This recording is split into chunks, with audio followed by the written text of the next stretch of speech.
Well, Bob, this is kind of like the little storm that could, because Right. it was really iffy there for a while if it would Right. develop, and wow, it has. You know, and it never really surprises me that these storms are so individual-like. I mean, Right. they, just like their names, they're very unique in what they do and how they behave.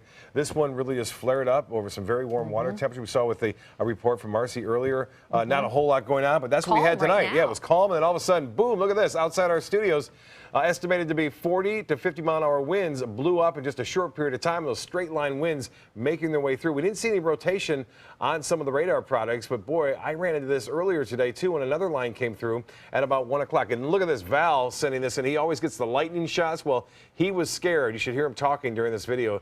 We posted it up on our Facebook page as well as on mysuncoast.com. And those waves are from Lido, our wind, I should say, and causing big waves. He said this truck was teetering at one point, and the truck didn't want to move because it was just too concerned, and he was too, as those winds were estimated to be up to nearly 50 to 60 miles an hour.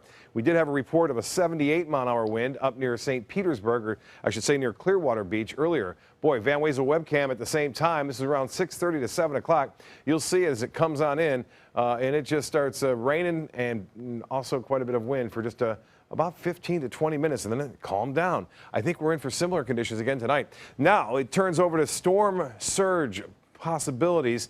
It's not going to be a huge one for us, but to the north it will be. They're expecting up to an 8-foot storm surge, and the reason why a little higher because it's been over the water for so long, and it gathers that water near its core, and then as it makes landfall, it causes all sorts of problems. So up to about an 8-foot storm surge, possibly a little less.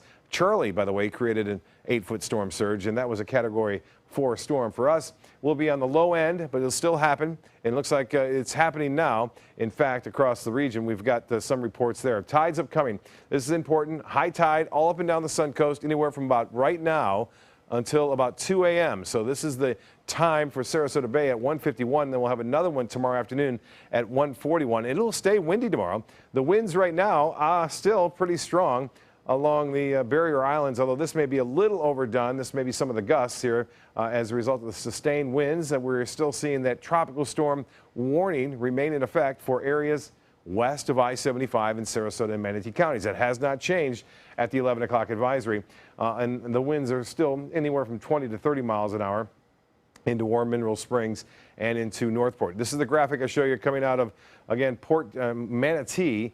And this is the actual tide that's supposed to occur, and this is what's occurring right now. So it's running about 2.5 feet above average, and we're at 4 feet already, going close to 5 feet here, I think, as we approach 1 o'clock this morning. That water has nowhere to go as winds switch to the southwest, and that's a pretty high tide, which will cause some localized flooding problems.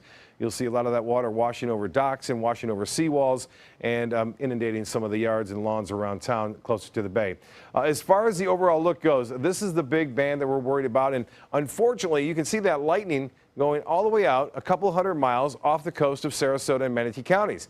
Well, what that tells me is there's still a lot of energy out there, and although you don't see much rainfall there, the radar really can't pick that up, but the Lightning Detection Network does see that lightning all the way out into the Central Gulf, and again, a lot more lightning happening with this particular band of showers, and you can see it starting to approach Pinellas County. I would say give it about 2 hours, maybe a little less. It'll start to move into Anna Maria, and that has the potential for producing some very windy weather. It's about 40 miles due west-northwest of Anna Maria right now. So I figure sometime around 2 a.m., don't be surprised to hear some rumble or thunder or even the wind making quite a bit of noise too as it works through, because that first band that made its way through at 7, similar to what we're seeing right now out there in the Gulf of Mexico. Never underestimate these tropical systems, especially when they make landfall. They can spin up lots of things, and so we'll watch it. Although we're not under a tornado watch here, I would not put it out of the realm of possibilities. We may see a water spout or two develop along that line. Well, this thing really got going tonight. Look at this, a well-defined eye just at about 8:30 this evening as storms developed right around the center, a classic-looking hurricane at this point.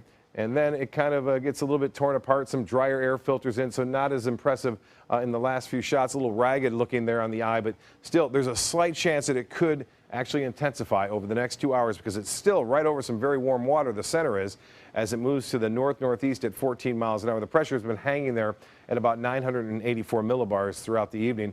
It will get through and will cause all sorts of havoc here. Although things are calm in some areas there, things are going to change quite a bit. Apalachicola reporting sustained wind at 50 miles an hour, gusts up to hurricane force within the last hour. While the wave heights and the winds still strong out there in some of the buoys, you can see that 36 mile an hour, 38 mile an hour. Just last at the Venice Pier, a 45 mile an hour wind gust there. So it's not over yet. And on top of that, it's becoming more southwesterly, and that pushes a lot of water right on into the coast. So the wave heights remain high here up and down the coast, and they'll stay that way. So of course, no boating tomorrow, but beware as you go surfing. I know there's a lot of surfers out there. The rip currents will still be around. They'll still be pretty strong, and the waves will still be extremely high throughout the day.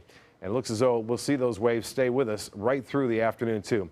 We still have a lot of watches and warnings. Obviously, the tropical storm warning, the biggest aspect of all the warnings. And then we have the flood watch. That will stay with us, although I don't think that's much of a factor right now. And we also have the potential for storm surge. And it shouldn't be a really big event as far as storm surge goes, but we will see some problems, as I mentioned, on some of the coast there. Windy weather tomorrow, breezy on Saturday, but much better, more sunshine. We'll see a little bit of the sun, too, I think, by Friday afternoon. Temperatures will get back to 90 degrees on Sunday, and more normal weather to return throughout next week.